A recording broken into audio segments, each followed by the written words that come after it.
Bonjour chers amis, ce matin j'aimerais partager un texte avec vous qui a été souvent une grande source de bénédiction dans ma vie. Méditant ce texte, nous pouvons y trouver des principes spirituels face aux circonstances de la vie afin de voir comment Jésus, dans sa souveraineté, peut nous conduire malgré les obstacles à franchir alors même que nous sommes dans sa volonté. Le contexte ici de ce passage est assez particulier puisque en Matthieu 14, Jean-Baptiste a la tête coupée. C'est une grande épreuve, surtout pour Jésus, parce qu'il aimait beaucoup ce prophète, Jean-Baptiste, dont il est dit qu'il était un des plus grands prophètes. Mais aussi, il guérit les malades. La foule vient à lui, il guérit les malades. Et il y a une grande joie dans le cœur des disciples de voir cette puissance, la puissance du Fils de Dieu en train de guérir des malades. Et puis, il y a ce miracle, la multiplication des pains, dont on a parlé dimanche dernier, où Jésus multiplie les pains et les poissons, nourrit 5000 hommes, sans compter les femmes et les enfants, et les disciples sont extraordinairement fortifiés dans leur foi de voir cette puissance miraculeuse de la multiplication des pains et des poissons qui peut nourrir une grande foule. Et c'est l'illustration pour les disciples de ce que va être leur vie future, leur ministère spirituel, d'aller vers Jésus pour se nourrir, pour recevoir la nourriture et toute capacité pour ensuite nourrir spirituellement les gens qu'ils vont servir. Et bien sûr, de toujours retourner vers Jésus qui est la source de la vraie nourriture spirituelle, de la bénédiction, afin d'être une bénédiction pour les autres. Et c'est ce qui arrive sous les yeux des disciples. Alors ils sont tout excités, ils sont tout heureux, mais Jésus les oblige à monter dans une barque, à traverser la mer. La foule veut le déclarer roi, lui il a besoin de se retrouver seul, et puis il dit aux disciples de prendre la barque et d'aller de l'autre côté. Ils sont à Bethsaïda et Jésus les invite à traverser un bout de la mer, on en parlera tout à l'heure, jusqu'à Capernaum. Alors, dans ce contexte-là, les disciples ont une foi extraordinaire, ils sont boostés, j'allais dire, et puis voilà qu'ils vont traverser une épreuve que l'on trouve à Matthieu chapitre 14 à partir du verset 22. Il est écrit, aussitôt après, il obligea les disciples à nouveau dans la barque à monter et à passer avant lui de l'autre côté, pendant qu'il renverrait la foule. Quand il eut renvoyé la foule, il monta sur la montagne pour prier à l'écart. Et comme le soir était venu, il était là seul. La barque déjà au milieu de la mer était battue par les flots, car le vent était contraire. À la 4e veille de la nuit, Jésus alla vers eux, marchant sur la mer. Quand les disciples le virent marcher sur la mer, ils furent troublés et dirent « C'est un fantôme !» Et dans leur frayeur, ils poussèrent des cris. Jésus leur dit aussitôt « Rassurez-vous, c'est moi, n'ayez pas peur. » Pierre lui répondit « Seigneur, si c'est toi, ordonne que j'aille vers toi sur les eaux. » Et il dit « Viens !» Pierre sortit de la barque et marcha sur les eaux pour aller vers Jésus. Mais voyant que le vent était fort, il eut peur. Et comme il commençait à enfoncer, il s'écria « Seigneur, sauve-moi !» Aussitôt, Jésus étendit la main, le saisit et lui dit « Homme de peu de foi, pourquoi as-tu douté ?» Et ils montèrent dans la barque et le vent cessa. Ceux qui étaient dans la barque vinrent adorer Jésus et dire « Tu es véritablement le Fils de Dieu. » Après avoir traversé la mer, ils vinrent dans le pays de Génézareth. Les gens de ce lieu, ayant reconnu Jésus, envoyèrent des messagers dans tous les environs, et on lui amena tous les malades. Ils prièrent de leur permettre seulement de marcher, de toucher le bord plutôt de son vêtement, et tous ceux qui le touchèrent furent guéris. Je vous invite à prier un moment, s'il vous plaît, avec moi. Seigneur, permets que ce passage puisse être une bénédiction, une source d'encouragement pour nous tous, au nom de Jésus-Christ. Amen. Alors, le premier principe que je voudrais vous exposer ce matin est celui-ci. Les disciples ont une foi, mais alors boostée au possible. Leur foi est devenue ferme. Ils ont vu la puissance de Jésus faisant des miracles, guérissant des malades, multipliant les pains et les poissons pour nourrir des milliers de personnes. Ils sont prêts, ils sont zélés, ils sont remplis de cette foi. Et pourtant, Dieu va les éprouver. Le premier principe que nous voulons tirer de ce contexte du passage, c'est que la bénédiction de Dieu n'exclut pas les épreuves dans la vie du croyant. Oh, les disciples étaient boostés dans leur foi.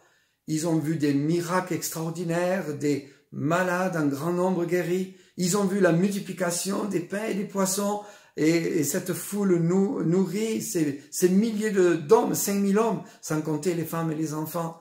Et voilà que Jésus les oblige à aller, de monter dans la barque et de quitter ce lieu béni qui est pour eux extraordinaire. Cette expérience les remplit de joie. Mais vous savez, la bénédiction de Dieu donc n'exclut pas aux croyants de passer par des épreuves. Ils ont vu des miracles et maintenant ils vont être éprouvés.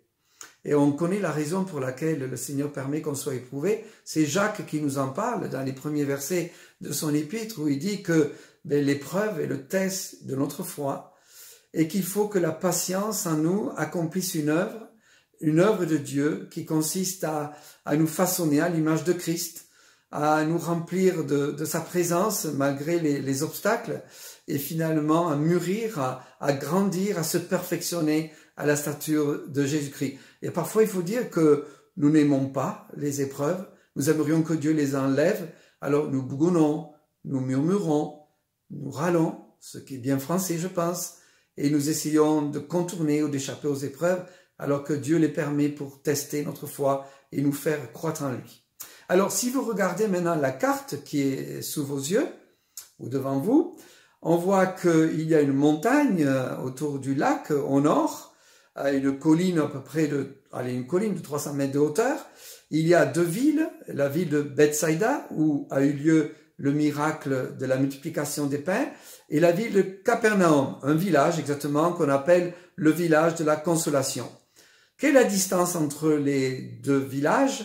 Enfin, ville et village, il y a à peu près un peu plus de 5 kilomètres et les disciples confiants montent dans la barque et pensent que dans à peu près 1 heure et 2 heures, ils ont atteint l'autre côté de la mer à Capernaum. En fait, lorsqu'on a lu ce passage, et si on le compare avec Jean chapitre 6, il y a dans ce texte 4 miracles. Jésus marche sur l'eau, Jésus apaise la tempête, Pierre, à son tour, marche sur l'eau. Et puis, finalement, la barque, il nous est dit en Jean 6, verset 21, accoste immédiatement. Il voulait donc le prendre à la barque. Et aussitôt, la barque aborda au lieu où ils étaient. Une façon vraiment rapide de prendre le transport en commun avec le Seigneur Jésus. Nous allons examiner maintenant le texte et coller au texte pour voir les différents principes spirituels qui vont nous être utiles dans notre vie face aux obstacles de la vie. Le premier verset se trouve donc verset 22 pour ce récit. Il est écrit « Aussitôt après, il obligea les disciples à monter dans la barque et à passer avant lui de l'autre côté pendant qu'il renverrait la foule. » Alors c'est Jésus qui oblige les disciples de monter dans la barque. C'est Jésus qui leur dit de passer de l'autre bord. Est-ce que Jésus savait ce qui allait leur arriver? La réponse est évidemment oui, un grand oui. Alors le principe que je voudrais tirer ici, c'est le deuxième principe, c'est avoir confiance dans la souveraineté de Dieu lorsque sa volonté nous est révélée. Si nous nous soumettons à la volonté de Dieu et nous la suivons, malgré les épreuves, ayons confiance dans la souveraineté de Dieu, parce que lui sait ce qu'il fait et pourquoi il nous a demandé d'aller dans telle direction. Alors il les a obligés d'aller dans la barque et ils vont être éprouvés. Mais ça peut arriver, Job aussi a été éprouvé, Dieu l'a permis, et Dieu va permettre que ses disciples soient particulièrement éprouvés. Le troisième principe, bien aimé, on le trouve au verset 23. Il est écrit « Quand il l'eut renvoyé, il monta sur la montagne pour prier à l'écart, et comme le soir était venu, il était là seul. » Alors Jésus est en train de prier, quand les disciples sont déjà certainement dans l'épreuve. Et pourquoi priait-il? On ne sait pas trop. Mais il priait certainement pour la foule qui venait de nourrir, pour ses disciples et certainement aussi pour les disciples qui passent par un moment d'épreuve. Il y a le vent qui est fort et la mer agitée. Il sait que ses disciples ont des difficultés. Alors c'est le soir, c'est vers 18 heures, l'heure est déjà avancée dans la soirée et il prie. Le Seigneur se met à part pour prier. Et je souligne donc ce troisième principe tout simplement, c'est que Jésus prie pour nous. Peut-être nous ne sommes pas conscients qu'il prie pour nous. Mais un des plus grands ministères que Jésus a aujourd'hui, comme notre Seigneur ressuscité, c'est de prier. Il prie pour nous, pour ses enfants, et certainement aussi lorsque nous traversons des épreuves. Et par exemple, il a dit à Simon, « Simon, Simon, Satan vous a réclamé pour vous cliver comme le froment, mais j'ai prié pour toi, afin que ta foi ne défaille point, et toi, quand tu seras converti, affermis tes frères. » Et en 1 Jean 2, versets 1 et 2, il est écrit, l'apôtre Jean a écrit, « Mes petits enfants, je vous écris ces choses, afin que vous ne péchiez point. Et si quelqu'un a péché, nous avons un avocat auprès du Père, Jésus-Christ le juste. Il est lui-même une victime expiatoire pour nos péchés, non seulement pour les nôtres, mais aussi pour ceux du monde entier. » C'est bon de savoir que Dieu prie pour nous lorsque nous traversons des épreuves. Jésus prie pour nous. Si on regarde au verset 24 maintenant, pour voir le quatrième principe, on lit la barque déjà au milieu de la mer était battue par les flots, car le vent était contraire. La mer est agitée, le vent est contraire à la direction assignée par le Seigneur lui-même. Alors, le principe ici que j'ai tiré, c'est que être dans la volonté de Dieu, dans le cas des disciples, c'était de passer à l'autre bord, de se rendre de Bethsaïda à Capernaum, ne signifie pas, donc être dans la volonté de Dieu, qu'il n'y aura pas des obstacles à franchir. Et c'est vrai qu'on a des combats, il y a l'adversaire, il y a le monde, il y a les circonstances, il y a notre propre chair, soumis à la volonté de Dieu, nous ne sommes pas exempts d'épreuves. Alors, ils sont éprouvés, mais il y a une perspective, je pense, de promesse de Dieu qu'il faut garder dans nos cœurs. Je pense à 1 Corinthiens 10, 13 qui dit « Aucune épreuve ne vous est survenue qui n'était humaine, et Dieu qui est fidèle ne permettra pas que vous soyez éprouvés, tentés au-delà de vos forces, mais avec l'épreuve, la tentation, il permettra que vous puissiez la supporter, il préparera le moyen d'en sortir pour que vous puissiez la supporter. » Donc le principe ici, que je souligne à nouveau, être dans la volonté de Dieu ne signifie pas de ne pas avoir de l'opposition. Nous lisons au verset 25, à la 4e veille de la nuit, Jésus alla vers eux marchant sur la mer. En fait, Jésus marche sur les eaux, qui est l'objet de la frayeur des disciples. Et il rejoint le bateau vers la 4e veille de la nuit, c'est-à-dire entre 3h et 6h du matin. Donc c'est un long moment d'épreuve. Il partait en fin d'après-midi, pensant arriver à Capernaum en 1h et 2h, et voilà qu'ils sont au milieu de la nuit, entre 3h et 6h du matin, face au vent, face au flot impétueux, sans pouvoir aller là où Jésus pourtant leur a demandé d'aller. Et le principe que je voudrais souligner ici et faire ressortir, j'ai noté au sein de l'épreuve, Jésus tôt ou tard se manifeste d'une manière ou d'une autre. Mais en fait, c'est lui qui décide du moment de son intervention, et ça me fait penser à Jacques chapitre 1 verset 4 qui dit « Mais il faut que la patience accomplisse parfaitement son œuvre, afin que vous soyez parfaits accomplis sans faillir à rien. » Et j'aime beaucoup le commentaire de M. MacDonald qui a écrit ceci à propos de ce verset. N'en est-il pas souvent ainsi dans notre propre expérience? Nous sommes souvent ballottés par la tempête, désemparés, désespérés. Le Seigneur semble si loin. Mais pendant ce temps, il prie pour nous. Quand la nuit paraît la plus noire, il est tout près. Et nous ne le discernons pas. Bien plus dans notre panique, nous tirons la sonnette d'alarme. Alors nous percevons sa voix réconfortante et nous nous souvenons que les vagues qui nous ont inspiré tant de frayeur sont sous ses pieds. Un autre principe que l'on trouve, je trouve, dans le verset 26 que nous lisons, quand les disciples le virent marcher sur la mer, ils furent retrouvés et dirent « c'est un fantôme » et dans leur frayeur, ils poussèrent des cris. Alors pour moi, c'est simple, le principe ici à ressortir au sein de l'épreuve, Dieu intervient parfois de façon inattendue, et même si la façon avec laquelle Dieu intervient, qui est pour nous peut-être irrationnelle, étrange, c'est sa façon avec laquelle il veut intervenir, et acceptons de voir Dieu d'une autre façon, acceptons de le voir intervenir de façon différente de ce qu'on a pensé, parce que les voies de Dieu sont ses voies et ne sont pas les nôtres. Pour continuer notre lecture, au verset 27, Jésus leur dit aussitôt « Rassurez-vous, c'est moi, n'ayez pas peur ». Il faut dire que les disciples étaient effrayés, désorientés, ils étaient complètement perplexes. Pourquoi Dieu leur avait-il demandé d'aller rejoindre Bethsaïda avec cette tempête, c'était vraiment pas le moment.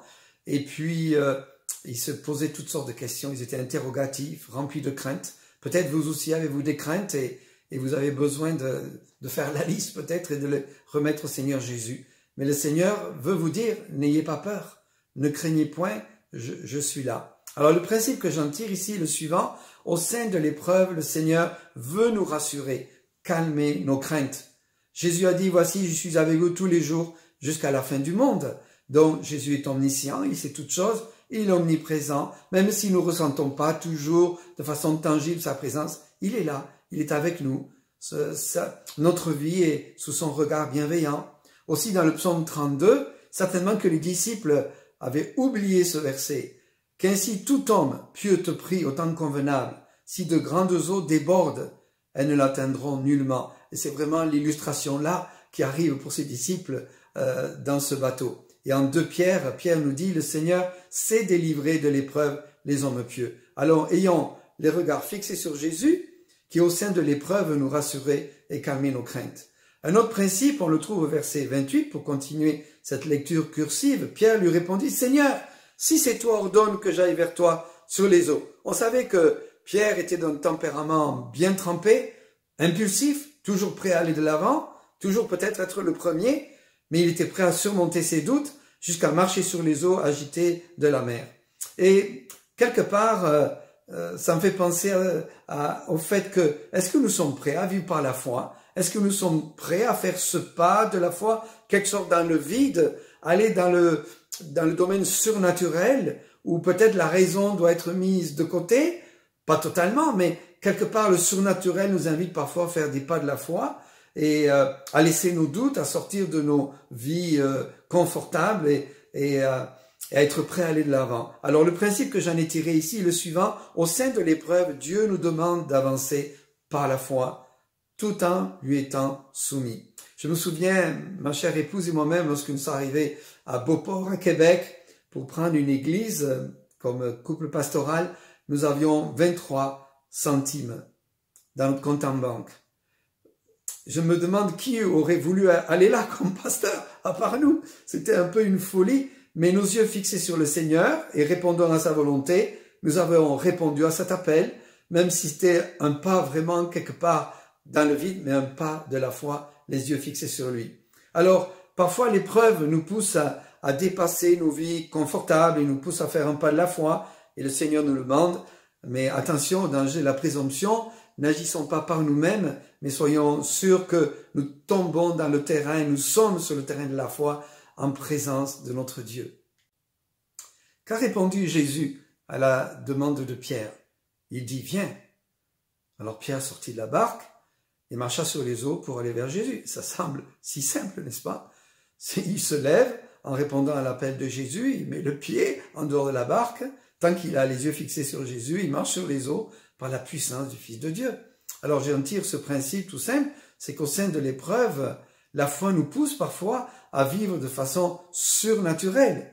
Quand Christ nous appelle lui-même, et ce n'est pas de la présomption, c'est répondre à son appel sur le terrain du surnaturel, selon sa volonté. Alors marchons par la foi, même si c'est de marcher sur les eaux, je dirais, agitées de ce monde, car Dieu permet par sa puissance de nous garder et quelque part d'être au-dessus de cette influence de ce monde qui est tellement agité autour de nous. Alors je pense, pour illustrer cela, au cas d'un missionnaire qui était en Inde et qui voit des gens marcher sur des chardons ardents et qui provoque le missionnaire en disant « Et ton Dieu, serait-il capable de te faire marcher aussi sur ces chardons ardents ?» Alors le missionnaire a vraiment supplié Dieu de l'aider. Il n'a pas voulu fuir cette proposition, ce défi.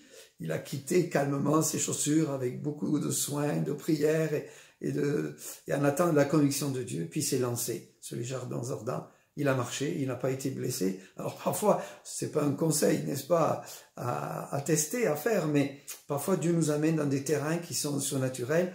Mais si nous avons une pleine conviction, osons se faire ce pas de la foi. Et je pense à ce psaume qui dit « Avec Dieu, nous ferons des exploits ». Oui, notre vie n'est-elle pas surnaturelle? Notre marche dans l'amour, la fidélité, l'obéissance n'est-elle pas une marche surnaturelle? Notre vie de prière et de lecture de la parole ne sont-elles pas aussi une vie surnaturelle? Ce n'est possible que par la puissance du Saint-Esprit.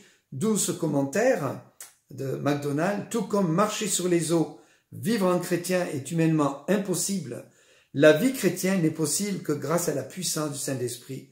Aussi longtemps que nous portons nos regards sur Jésus seul, nous pouvons expérimenter une vie surnaturelle. Mais dès que nous nous préoccupons de nous-mêmes et des circonstances, nous commençons à sombrer. Crions alors à Christ pour être secourus, rétablis et fortifiés. Suivant les traces de Pierre alors sur les eaux, mais voyant que le vent était fort, il eut peur. Et comme il commençait à enfoncer, il s'écria « Seigneur, sauve-moi » Alors Pierre, voyant que le vent était fort, il prend peur, il s'enfonce et il crie au Seigneur. Est-ce que ça ne ressemble pas parfois à certaines de nos expériences où nous commençons par la foi et nous regardons autour de nous et finalement nous prenons peur et nous tombons, nous trébuchons, pour pas dire nous coulons et nous crions au Seigneur de nous sortir de notre faillite et de nos échecs. Heureusement, le Seigneur est là, il nous prend par la main, il nous relève. Alors, le principe que je voudrais en tirer ici est le suivant. Au sein de l'épreuve, gardons les yeux fixés sur Jésus. Tant que Pierre avait les yeux fixés sur Jésus, il marchait sur les eaux. C'était un miracle continu jusqu'à ce qu'il regarde autour de lui, il prend conscience de lui-même et finalement il regarde à lui-même et il oublie de regarder à Jésus, seulement à Jésus. Alors, quelles sont nos peurs? Parfois, nous regardons ailleurs qu'à Jésus. Et c'est là où les peurs augmentent, c'est là où notre foi s'affaiblit, alors qu'on a un Dieu tout-puissant. C'est quand nous coulons, n'est-ce pas, que Dieu nous retire du danger, mais c'est souvent un manque de foi, reconnaissons-le. Alors, ayons les yeux fixés sur Jésus au sein de nos épreuves. Que fit Jésus face au désarroi de Pierre? Aussitôt, Jésus tendit la main et le saisit parce que Jésus secourt celui qui est dans l'épreuve. Alors, le principe qui vient naturellement ici à la pensée, c'est au sein de l'épreuve, Jésus vient à notre secours. Il intervient parfois, dans certains cas, de façon immédiate au cri de son enfant. La prière fervente du juste a une grande efficace.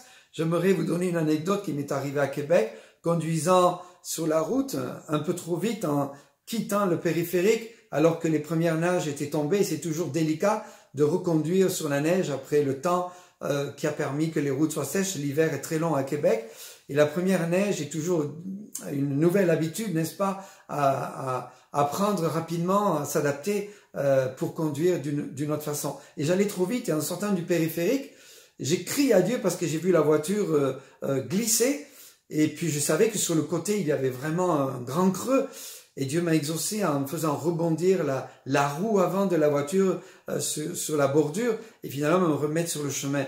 Mais quand je suis revenu plus tard regarder l'endroit, le vide qu'il y avait sur la gauche, j'ai réalisé que la voiture aurait pu faire un tonneau, me blesser mais grièvement et peut-être me faire mourir. Oui, Dieu entend le cri de ses enfants. Mais pour Pierre, il a quelque chose de particulier à lui dire. Il lui dit « Homme de peu de foi, pourquoi as-tu douté ?» Moi, je suis un peu étonné qu'il n'ait pas reproché à ceux qui étaient restés dans la barque de n'avoir pas fait la même chose que Pierre. Mais il reproche à Pierre le fait d'avoir coulé parce qu'il a manqué de foi. Pourquoi as-tu douté? Et cette question, je pense que le Seigneur nous la pose souvent. Pourquoi as-tu douté? En fait, l'épreuve révèle notre foi. C'est un test de la confiance que l'on a envers Jésus. Et notre manque de foi nous fait couler. Alors que Dieu nous appelle sur le terrain du surnaturel, demande une foi ferme, inébranlable, nous doutons, nous regardons autour de nous et finalement nous n'avons plus les yeux fixés sur Jésus. Avouons que parfois nous manquons de foi pour persévérer dans l'amour, dans la fidélité, dans la soumission, dans la prière, dans le service. Et peut-être qu'un jour, au tribunal de Christ, Dieu nous reprochera aussi notre manque de foi, de persévérance. Oui, le manque de foi est un péché très subtil dans les enfants de Dieu. Et nous sommes appelés à nous examiner devant Dieu et à confesser devant Dieu notre incrédulité qui nous empêche d'aller plus loin avec lui et d'être proche de lui. Jésus saisit Pierre, ils montent dans la barque ensemble. J'allais dire, Pierre, au moins, il a osé de se mouiller un petit peu d'aller de l'avant, même si parfois c'est un peu dangereux, mais d'être impétueux et de ne pas suffisamment garder les yeux fixés sur le Seigneur. Mais immédiatement, quand Jésus embarque, le vent cesse. Ils montèrent dans la barque et le vent cessa. Jésus est celui qui apaise la tempête dans nos vies. Lorsque Jésus embarque dans nos vies, lorsqu'on le laisse entrer pleinement là où nous nous trouvons dans la situation où nous sommes, Jésus peut changer les circonstances. Sans Jésus, les circonstances ne changent pas. Nous pouvons vivre les mêmes circonstances, mais avec Jésus, on les voit différemment. Jésus est celui qui transforme les circonstances, en tout cas qui apaise nos tempêtes, qui apaise le vent, la mer agitée de nos épreuves. J'aimerais vous partager une anecdote d'un cher frère bien-aimé, un ancien d'une église, de notre union d'église, qui, sachant qu'il était atteint du cancer du poumon avancé, devait être opéré, a demandé une onction d'huile. Je me souviens, c'était même à mon domicile ici, où nous avons prié pour ce cher frère. Et ce frère nous a demandé ceci: priez pour moi. Je ne vous demande pas de prier pour ma guérison, mais je vous demande que Dieu me donne la foi pour traverser mon épreuve. Il a été opéré, il a vécu des choses très difficiles et il a eu de multiples médicaments, ça a été difficile pour lui, mais il s'est rétabli par la grâce de Dieu.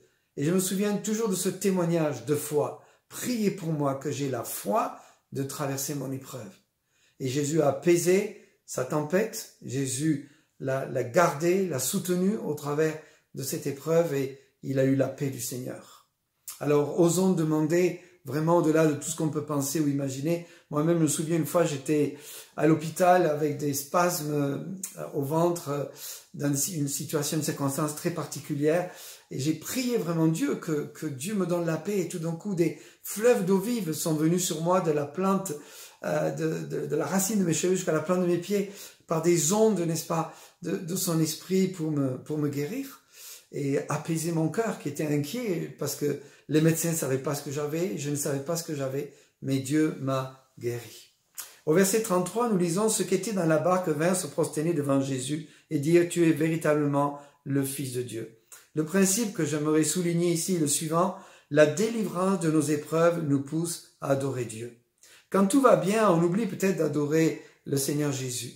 Mais après une épreuve où on voit sa délivrance, sa main puissante agir, on est porté à l'adorer. Nous le connaissons mieux que jamais. Et c'était l'expérience de Job. Il faut arriver à la fin du livre de Job pour voir comment Job adore le Seigneur, le proclame d'une façon dont il n'avait pas encore connu Dieu, d'une façon si personnelle, si profonde, dans la connaissance d'un Dieu tout-puissant. Oui, l'épreuve et la délivrance de l'épreuve nous amènent à l'adoration. Et je pense à ce passage en Apocalypse 7 qui manifeste un exemple d'adoration tellement grandiose. C'est vrai, c'est au ciel, mais je me permets de vous le lire ce matin. Après cela, je regardais et voici, il y avait une grande foule que personne ne pouvait compter, de toute nation, de toute tribu, de tout peuple et de toute langue. Ils se tenaient devant le trône et devant l'agneau, revêtus de robes blanches et des palmes dans leurs mains, et ils criaient d'une voix forte en disant: le salut est à notre Dieu qui est assis sur le trône et à l'agneau. Et tous les anges se tenaient autour du trône et des vieillards et des 4 êtres vivants. Ils se prosternèrent sur leur face devant le trône. Ils adorèrent Dieu en disant: Amen. La louange, la gloire, la sagesse, l'action de grâce, l'honneur, la puissance et la force soient à notre Dieu au siècle des siècles. Amen. Regardons comment le récit s'achève. Après avoir traversé la mer, ils vinrent dans le pays de Getzénaret. On pourrait dire, bon, voilà, ils sont là. Mais il y a une leçon à tirer, parce que après avoir traversé la mer, la volonté de Dieu, en fait, s'est réellement accomplie. Les disciples ont accompli la volonté de Dieu, certainement par la grâce de Dieu. Ils sont arrivés à l'autre bord, exactement où Jésus les avait envoyés. Alors, le principe à en tirer ici est le suivant: l'épreuve n'est pas un obstacle à la réalisation de la volonté de Dieu dans notre vie. Malgré les obstacles que nous traversons dans notre vie, qui semblent s'opposer à la volonté de Dieu, et parfois avec force, Dieu nous amène là où il veut nous amener. Lorsque nous traversons un tunnel, ayons foi que quelque part le jour va paraître, ayons foi que Dieu nous amène à bon port. Et le texte termine comme ceci: Les gens de ce lieu ayant reconnu Jésus envoyèrent des messages dans tous les environs et on lui amena tous les malades. Ils le prièrent de leur permettre seulement de toucher le bord de son vêtement et tous ceux qui le touchèrent furent guéris. Arrivés à Capernaum, la ville qui signifie ville de la consolation, les villages de la consolation, les disciples sont largement bénis et consolés. Ils sont témoins de miracles, ils sont encore témoins de la toute-puissance de Jésus-Christ. Ils ont vu Jésus faire des miracles en grand nombre, ils ont vu Jésus multiplier les pains et les poissons, ils ont été prouvés certes, et maintenant ils voient Jésus encore guérir des malades. Alors le principe ici, le dernier principe que je voudrais tirer de ce texte, c'est que la foi éprouvée nous amène à voir la gloire de Dieu, révèle en fait la toute-puissance de Dieu, de ses miracles. Oui, après l'épreuve dans laquelle notre foi a été éprouvée, Dieu nous permet de voir éclater sa gloire et toute sa puissance. Quel est le croyant qui n'a pas envie de voir un réveil spirituel, de voir accomplir des miracles? Dieu dans toute sa puissance. Eh bien, sachant que parfois, Dieu va amener le réveil dans nos cœurs, mais il y aura des épreuves. Mais après l'épreuve, nous sommes assurés de sa bénédiction, à l'exemple de Job. Pour conclure ce message, bien-aimé, j'aimerais donc affirmer, selon ce que nous avons regardé ensemble, c'est que Dieu a un but pour ma vie, pour votre vie. Avant de l'atteindre, il se peut que nous passions par différentes épreuves. Alors Dieu me demande d'exercer ma foi. Il se peut que notre foi soit particulièrement testée, mais au sein de l'épreuve, Jésus-Christ, le Fils de Dieu, se révèle de façon miraculeuse et puissante. Alors, témoins de sa puissance, nous sommes portés à l'adorer, en esprit, en vérité. Et après avoir été éprouvés, étant amenés là où il nous veut, là où il me voulait, il me fait voir sa gloire, il nous fait voir sa gloire. Croyez-vous, bien-aimés, que le Seigneur puisse apaiser toutes vos tempêtes, qu'il a un plan au travers de cette épreuve que vous vivez? Lui, notre Sauveur, notre Roi des rois, notre Dieu et Père Tout-Puissant, notre bouclier peut apaiser toutes sortes de nos tempêtes et craintes. Prions si vous voulez bien. Merci. Seigneur Jésus, nous te remercions de ta présence dans nos vies. Tu es celui qui apaise la tempête, c'est celui qui nous donne la vie, c'est celui qui nous donne la paix au travers de toutes les épreuves, c'est celui, Seigneur, qui a un plan pour notre vie parfait.